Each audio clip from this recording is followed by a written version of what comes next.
Am I right?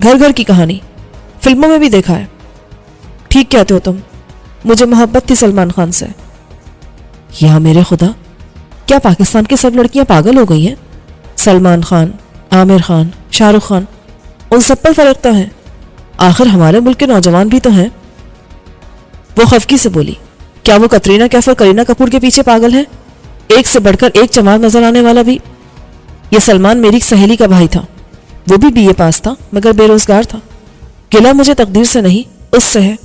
بڑے دعوے کرتا تھا وہ محبت کے، کہتا تھا میری خاطر وہ ساری دنیا سے لڑ سکتا ہے، سب کچھ چھوڑ سکتا ہے۔ ہم اسی حویلی میں ملتے تھے، 3 سال ملتے رہے۔ مجھ پر جنون سوار تھا BA پاس کرنے کا۔ وہ نوکری تلاش کرا تھا، لیکن ایک فطور تھا اس کے دماغ میں، وہ نوکری نہیں افسری چاہتا تھا۔ میں نے بہت سمجھایا کہ ہر شخص ترقی پا کے افسر بنتا ہے، اور براہ راست افسر بننا ہے تو مقابلے کا امتحان دے، لیکن اس نے کچھ بھی نہیں کیا، ایسے ہی وقت ضائع کرتا رہا۔ بات کاٹنے کی معافی چاہتا ہوں مس نورین، وہ تم سے محبت بھی کرتا رہا اور تمہارے پلے سے عیش بھی کرتا رہا، تم اس نکمے عاشق کو پالتی رہی۔ دیکھو، میرے زخموں پر نمک مت چھڑکو، محبت میں ایسا ہی ہوتا ہے، میں نے پیسے کو کبھی اہمیت نہیں دی تھی۔ تمہارا یہ ظالم چچا تمہیں کافی پاکٹ منی دیتا تھا؟ وہ مجھے کچھ نہیں دیتا تھا، اس کے بس میں ہوتا تو ایک پیسہ تک نہ دیتا، مگر میں اس کی محتاج نہیں تھی۔ ہر مہینے میرے بینک اکاؤنٹ میں کافی رقم آ جاتی تھی۔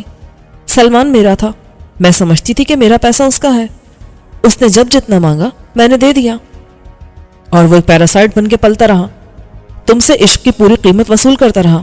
بے غیرت انسان، خدا کے لیے ایسا مت کہو، اسے واقعی محبت تھی مجھ سے، اور محبت میں اعتماد ہی بنیاد ہوتا ہے۔ میں نے اس پر کبھی شک نہیں کیا، میں مطمئن تھی کہ چچا کچھ نہیں کر سکتا۔ اس کے عزائم کا اندازہ تو مجھے بہت پہلے سے ہی تھا، میں نے اسے مطمئن رکھا۔ BA کرنے تک اور اپنی سعادت مندی کے باعث ہر رعایت حاصل کرتی رہی، بلکہ عیش کرتی رہی۔ میں ڈرتی تھی کہ چچا کو ذرا بھی شک ہوا تو وہ فوراً نکاح پڑھوا دے گا میرا اس پاگل سے۔ جب میں نے BA پاس کر لیا تو چچا نے ایک طرح سے مجھے نوٹس دے دیا کہ بس اب بہت ہو چکی پڑھائی۔ چچی نے بھی میری MA کرنے کی خواہش مسترد کر دی، انہوں نے کہا MA تو شادی کے بعد تم پرائیویٹ طور پر امتحان دے کر بھی کر سکتی ہو۔ کیا تمہیں اپنے سلمان خان کے ساتھ فرار ہو کر شادی کرنے کا کبھی خیال نہیں آیا؟ مجھے اس کا موقع ہی نہیں ملا، ارادہ تو میرا یہی تھا کہ میں اس کے ساتھ بھاگ جاؤں گی، مجھے روکنے والا تھا کون؟ جب میں نے محسوس کیا کہ اب سر پر آن پڑی ہے تو میں نے سلمان کو یہاں بلایا، مگر وہ دبئی گیا ہوا تھا۔ یہ بھی کوئی جگہ ہے رومانس کے لیے ایسے ماحول میں؟ وہ سختی سے بولی، خاور صاحب، فلمی دنیا کے رومانٹک ماحول اور عملی زندگی میں بڑا فرق ہوتا ہے۔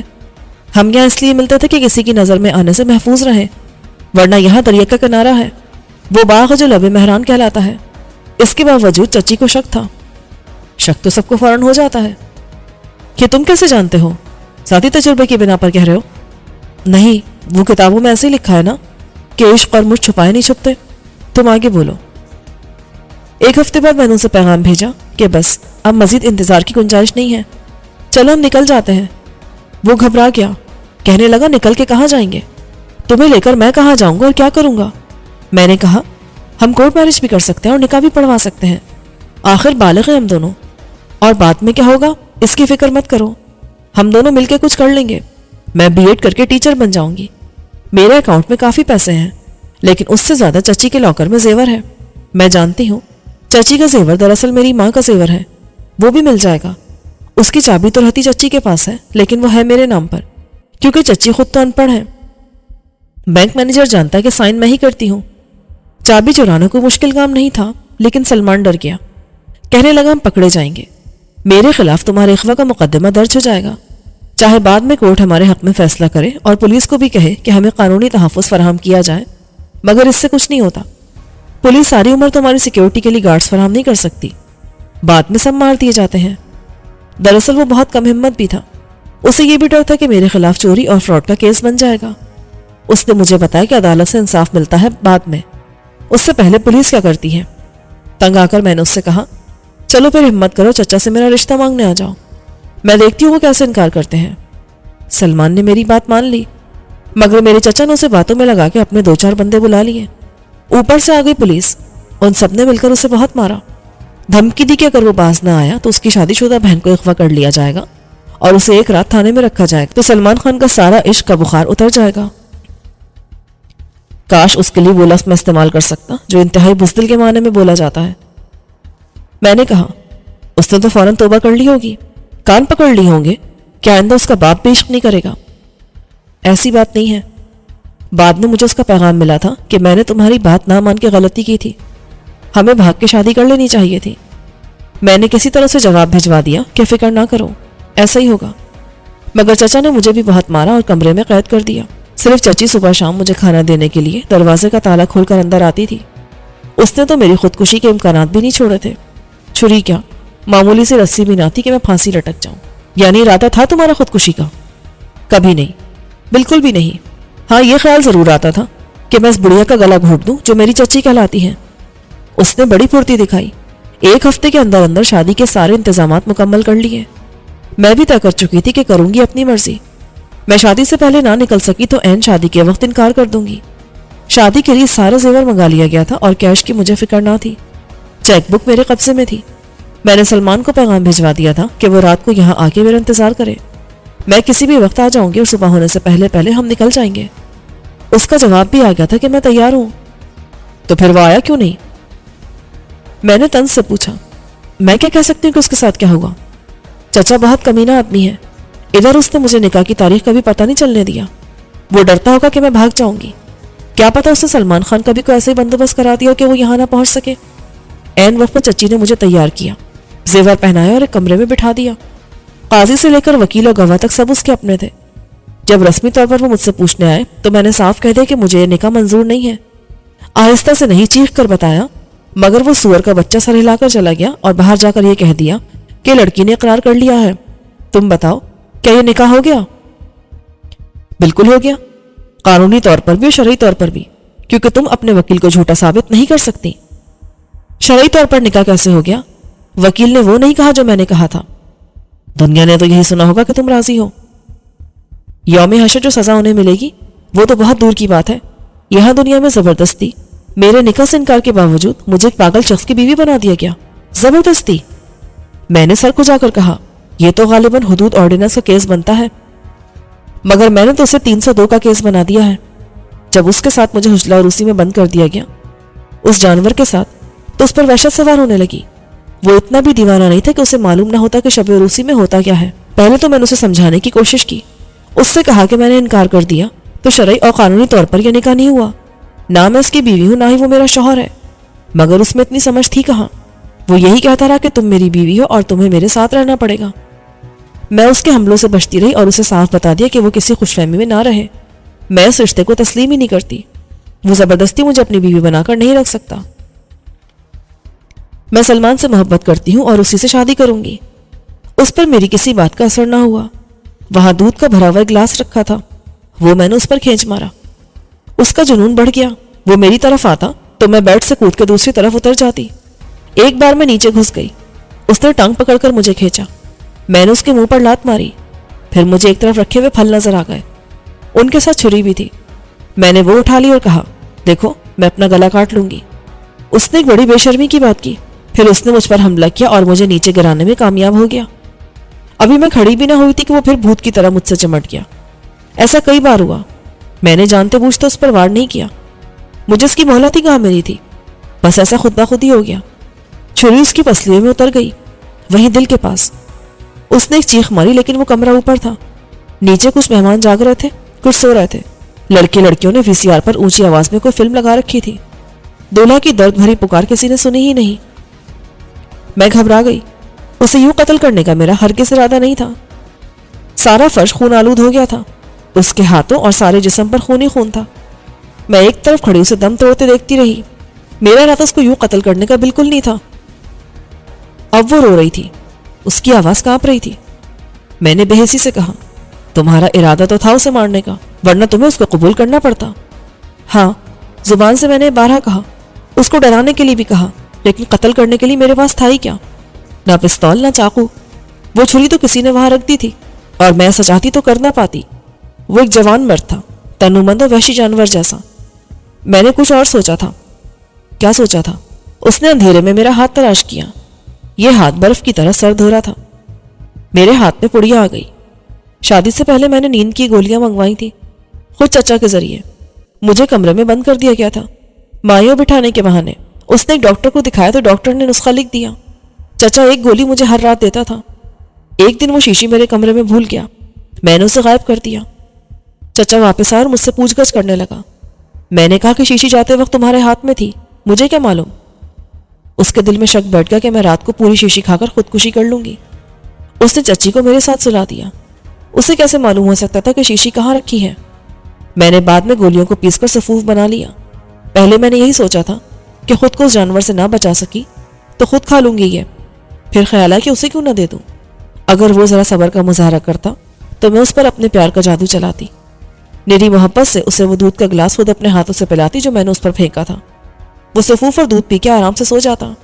شاید مر بھی جاتا سوتے میں تو میں خاموشی سے نکل جاتی. اس کو مارنے, میرا مطلب اس کے مرنے کے بعد کیا تم اعلان کر کے نکلی تھی؟ طنز کرنے کی کوئی ضرورت نہیں ہے. میں دروازہ کھول کے باہر آئی اور پڑوس والے گھر کی چھت پر چلی گئی. درمیان میں چھوٹی سی دیوار تھی.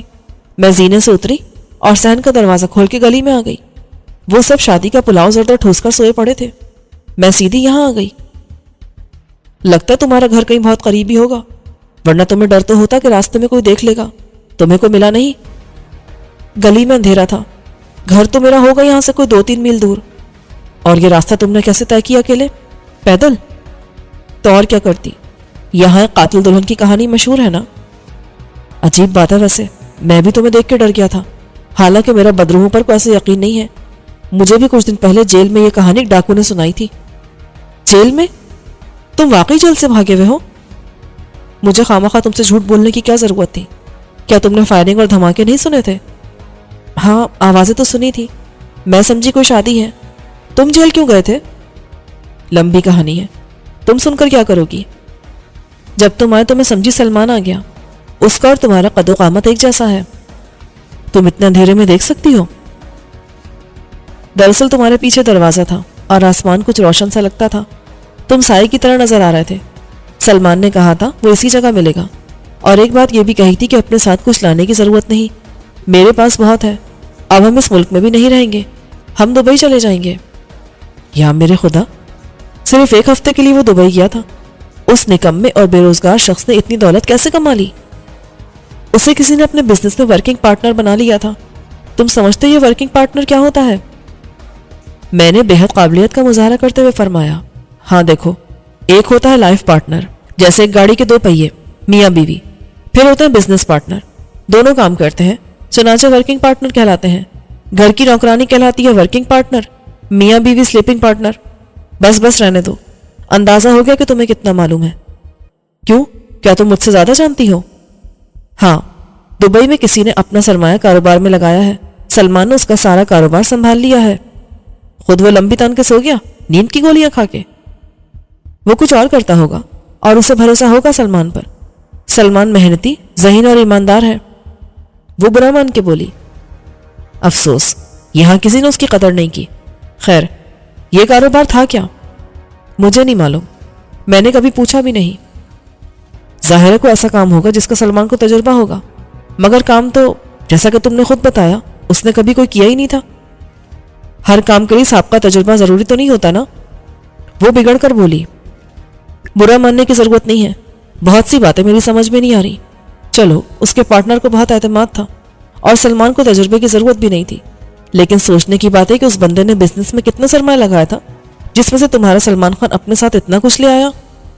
وہ ملے گا تو پوچھوں گی نا. ارے بھائی, آخر وہ کب ملے گا؟ ابھی تک تو وہ آیا نہیں ہے. اسے کوئی خیال نہیں کہ تم اس بھوت بنگلے میں اکیلی بیٹھی ہو اور تم ہو کہ دلہا میاں کو چھری سے کاٹ کے آ گئی ہو. کچھ دیر میں صبح ہو جائے گی اور سب کو معلوم ہو جائے گا کہ تم اپنے شوہر کو قتل کر کے فرار ہو گئی ہو. نہیں تھا وہ میرا شوہر. آخر تم سمجھتے کیوں نہیں ہو؟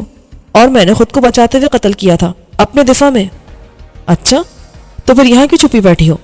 اتنا بھروسہ ہے قانون پر تو جاؤ, تھانے جا کے سب کچھ بتا دو.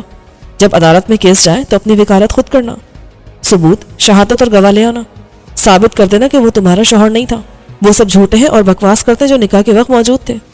قاضی اور تمہارے وکیل, تمہارے قانونی گارجین, ویڈیو فلم بھی ہوگی تمہارے پاس, وہ بھی دکھا دینا, جسے شک و شبے کی کوئی گنجائش ہی نہ رہے. ثابت ہو جائے گا کہ حملہ کس نے کیا تھا اور تم نے اپنی عزت بچانے کے لیے اپنا دفاع کیا. قتل تو بلا ارادہ تھا. وہ رونے لگی. میں سمجھی تم شریف آدمی ہو. یہ بھی غلطی تھی تمہاری. جیل میں کیا شریف آدمی رہتے ہیں؟ میں نے کیا جرم کیا تھا؟ کیا سزا کاٹ رہا تھا؟ تمہیں کیا معلوم؟ پھر بھی تم نے میری بات سنی، میرے ساتھ تمہارا سلوک اچھا تھا، تم نے ہمدردی کی اور میرے ساتھ کوئی زیادتی نہیں کی، میں سمجھی تم میری مدد کرو گے۔ وہ سسکیاں لے کر رونے لگی۔ میں تو خود مدد کا طلبگار ہوں، تمہاری کیا مدد کر سکتا ہوں؟ پھر بھی میں انکار نہیں کر رہا، مجھ سے جو کچھ ہو سکا میں کروں گا، لیکن خدا کے لیے پہلے یہ رونا بند کرو۔ عورت کے آنسو دل پر بہت برا اثر ڈالتے ہیں، اس سے دماغ کی کارکردگی بھی متاثر ہوتی ہے۔ میرے پاس تو رومال بھی نہیں ہے، اپنے دوپٹے سے آنسو صاف کر لو۔ اس نے سڑ سڑ کر کے ناک صاف کی۔ تم واقعی میری مدد کرو گے؟ پلیز خاور، میں تمہارا احسان۔ لا حول ولا قوت، احسان گیا بھاڑ میں، ابھی تو میں صرف یہ سوچ رہا ہوں کہ تمہاری کیا مدد کروں اور کیسے۔ دیکھو زیادہ سے زیادہ 1-1.5 گھنٹے میں صبح ہو جائے گی۔ دیکھو تم صرف اتنا کرو کہ سلمان کے گھر چلے جاؤ، وہاں تمہیں کوئی نہیں پہچانتا، تمہارے لیے ڈرنے کی کوئی بات نہیں۔ ڈرنے کی بات تو ہے، میری بھی دشمن ہے باہر، اگر میں واپس نہ آ سکا تو پھر تو کوئی بات نہیں، تم سلمان کو کہہ دینا کہ نورین تمہارا انتظار کر رہی ہے، میں سلمان کے گھر کا پتہ تمہیں سمجھا دیتی ہوں۔ جب تک وہ نہیں آئے گا میں اکیلی یہاں سے نکل کے کہیں نہیں جاؤں گی، چاہے کچھ بھی ہو جائے، میں اس کا یہی انتظار کرتی رہوں گی، آج نہ صحیح کل پرسوں میں یہی ملوں گی۔ ظاہر ہے تم وہاں مجھے اپنے ساتھ نہیں لے جا سکتے، لیکن یہ تو کر سکتے ہو کہ کل رات کو مجھے اتنا بتا دو کہ سلمان ملا یا نہیں، ملا تو اس نے کیا کہا، کیا بتایا کہ وہ کیوں نہ آ سکا، اور آخر وہ کب آئے گا۔ ایک دن تو میں بھوک پیاس کے ساتھ گزار لوں گی، کل جب تم آؤ تو کچھ کھانے پینے کو بھی ساتھ لیتے آنا۔ او میرے خدا، کتنا بولتی ہو تم، اور بلا وجہ سوچے سمجھے بغیر۔ آخر یہ کیوں فرض کر لیا تم نے کہ میں تمہارے سلمان خان سے ملنے ضرور جاؤں گا؟ وہ مایوسی اور خفت سے بولی، تو کیا تم نہیں جاؤ گے؟ آخر کیوں؟ اس لیے مس نورین کہ میں بھی تمہاری طرح یہاں چھپ کر رہنے پر مجبور ہوں، اگر میرے لیے باہر جانا ممکن ہوتا تو میں تمہیں بھی لے جاتا، یا تمہارے سلمان خان کو بھی کان سے پکڑ کر یہاں لے آتا۔ تمہیں ایسی کیا مجبوری ہے؟ کتنی بار بتاؤں کہ میں جیل سے بھاگا ہوا مجرم ہوں، یہی مجبوری ہے جس کی وجہ سے میں یہاں بیٹھا ہوں تمہارے پاس، اس بھوتوں والی حویلی میں۔ اب تو میرا خیال ہے کہ یہاں بھوت بھی نہیں رہتے ہوں گے، ایسی بےہودہ گندی جگہ ہے یہ، جس کا گھر نہ ہو وہ بھی فٹ پاتھ پر سو جاتا ہے، پارک میں کسی دکان کے تھڑے پر سو جاتا ہے، لیکن یہاں نہیں آتا۔ میں اور تم ایک ہی کشتی کے مسافر ہیں نورین۔ کیا مطلب؟ تم نے کسے قتل کیا؟ اپنی بیوی کو؟ مگر تم دلہا تو نہیں لگتے۔ میں نے اپنے سر پر ہاتھ مارا۔ یار نہ میں کسی کا شوہر ہوں اور نہ ہی کوئی میری بیوی تھی جسے میں قتل کر سکتا، میں نے ابھی تک شادی نہیں کی اور نہ ہی آئندہ کرنے کا ارادہ ہے۔ تو پھر جیل کیوں گئے تھے؟ میری مرضی، شوق تھا مجھے جیل جانے کا۔ تمہاری بات میں نے سن لی اور اس پر یقین بھی کر لیا، لیکن مجھے معلوم ہے کہ تم میری بات نہیں مانو گی۔ تمہیں کیسے پتا؟ میری بات آج تک کسی نے نہیں مانی، پھر بتانے کا فائدہ کیا؟ جیل سے بھاگنا تو بہت مشکل کام ہوتا ہے نا؟ ہاں، خود میں کبھی ہمت نہ کرتا، سوچتا بھی نہیں، لیکن میرے ساتھ کچھ ڈاکو تھے، ان کا سردار تھا رستم، گاما رستم، اسے مجھ سے کچھ ہمدردی تھی، شاید وہی ایک شخص تھا جس نے میری بات سنی اور اس پر اعتبار بھی کیا۔ اس کے کچھ ساتھی باہر تھے، انہوں نے جیل پر حملہ کیا، وہ اپنے سزا یافتہ ساتھیوں کو رہا کرانے آئے تھے، ورنہ انہیں پھانسی ہو جاتی۔ افراتفری میں مجھے بھی دوسرے بہت سے لوگوں کے ساتھ نکلنے کا موقع مل گیا۔ رستم نے مجھے اس جگہ کا پتہ بتا دیا تھا کہ یہاں مجھے کوئی تلاش کرنے نہیں آئے گا، میں سیدھا یہاں کر چھپ گیا۔ یہاں پہلے سے میں موجود تھی۔ عجیب بات ہے، اگر میں نے سنا ہوتا کہ یہاں کوئی سرکٹا گورا فرنگی ہاتھ میں سر لیے پھرتا ہے تو شاید وہ مل جاتا، قاتل دلہن کا سنا تو وہ مل گئی۔ پتہ بھی کیا ہوا جب میں آ رہی تھی؟ وہ ہنس پڑی۔ کیا پاگل لڑکی ہے یہ، ابھی رو رہی تھی اب ہنس رہی ہے۔ میں نے دل میں سوچا، میرا لباس تو تم دیکھ ہی رہے ہو، ایک چھری بھی میرے ہاتھ میں تھی۔ میں گلی سے نکلی تو ایک بندہ اپنے گھر کے دروازے پر بیٹھا تھا، بوڑھا آدمی تھا، وہ اٹھ کر اندر بھاگا۔ اس کے بعد ایک شخص شاید سوتے سے اٹھا تھا، دیوار کی طرف منہ کیے بیٹھا تھا، وہ پلٹا تو زاربند باندھتا ہوا دوڑا اور دیوار پھاند گیا۔ آخری آدمی ایک مولوی تھا، اس حویلی سے کچھ فاصلے پر ملا تھا، وہ زور زور سے لاہور پڑتا ہوا بھاگ گیا۔ کمال ہے، تمہیں یہ لطیفے سنانے کی سوچ رہی ہے، یہ فکر نہیں کہ اب ہوگا کیا، میرا دماغ خراب ہو رہا ہے، تمہیں کوئی ڈر نہیں؟ وہ ایک دم چپ ہو گئی۔ I am sorry. کچھ دیر ہم خاموش بیٹھے رہے، پھر نورین نے کہا، خاور کچھ سوچا؟ نہیں، لگتا ہم اسی طرح بیٹھے رہیں گے صبح سے دوپہر تک اور پھر رات تک، نہ کوئی ہماری مدد کے لیے آئے گا، نہ ہم کسی کے پاس مدد کے لیے جا پائیں گے، یہی سڑ جائیں گے۔ یہ کیسی باتیں کر رہے ہو تم؟ جیسی لوگ کرتے ہیں، اب تک ایک دلہن کا قصہ چل رہا تھا، آئندہ لوگ ایک بھوت بھی دیکھیں گے جیل کے کپڑوں میں۔ میری جیب میں پھوٹی کوڑی نہیں ہے، پکڑے جانے کا ڈر الگ ہے۔ سنو، کچھ پیسے ہیں میرے پاس، مجھے منہ دکھائی میں ملے تھے، میرے بیگ میں ہوں گے شاید، اور یہ میرا زیور 3-4 لاکھ کا تو ہوگا۔ سونا بہت مہنگا ہو رہا ہے۔ اس زیور کا میں کیا کروں گا؟ جا کے سناروں کو جگاؤں اور کہوں کہ دلہن کا زیور ہے، اس نے اپنے شوہر کا خون کر دیا اور وہ بیچنا چاہتی ہے۔ تم پاگل ہو گئی ہو کیا؟ پاگل تو تم خود ہو گئے ہو، میں نے تو ایسی کوئی بات نہیں کی کہ ابھی جا کر میرا زیور بیچو۔ وہ چیخ کے بولی، پھر اپنا بیگ میری طرف پھینک دیا۔ نکال لو اس میں جتنے پیسے ہیں۔ کہ تمہارے پیسے لے کر میں کیا کروں گا؟ جو جی چاہے کرو، لیکن اب تم مجھے اس طرح چھوڑ کر نہیں جا سکتے۔ وہ تو مجھے معلوم ہے، اگر سلمان آ جائے تو میں اس کے ساتھ چلی جاؤں گی، اس کے بعد تمہاری مرضی۔ میں وعدہ کرتی ہوں کبھی کسی کو تمہارے بارے میں کچھ نہیں بتاؤں گی، سلمان کو بھی نہیں بتانے دوں گی۔